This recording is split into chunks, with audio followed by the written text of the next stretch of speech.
Tiller, the baby killer out in Kansas, acquitted today of murdering babies. I wanted George Tiller and Tiller, the baby killer, going, hey, I can make more money killing babies now. She doesn't seem to be real upset about this guy operating a death mill. Tiller, the baby killer. As the Factor has been reporting, this man will terminate fetuses at any time for $5,000.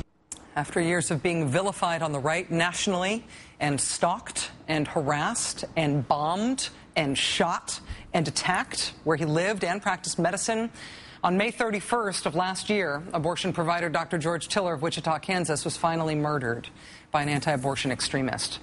The killer's name was Scott Roeder. Mr. Roeder had been one of the legion of anti-abortion protesters outside Dr. Tiller's clinic in Wichita.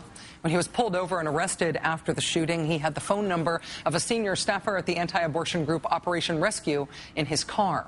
He had visited in prison dozens of times another anti-abortion extremist named Shelley Shannon, a woman who in 1993 had shot Dr. Tiller in both arms. Scott Roeder was convicted in January of this year, and in April he was sentenced to life in prison. There was never really any question that he committed the crime.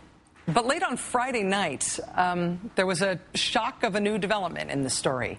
The Rachel Maddow Show staff email tree lit up in the middle of our show on Friday night as we learned behind the scenes about news coming down from Kansas. News coming down from Kansas that a federal grand jury was investigating whether, in fact, Scott Roeder acted alone, or whether this assassination was not the action of just one kook, but rather the manifestation of a broader conspiracy.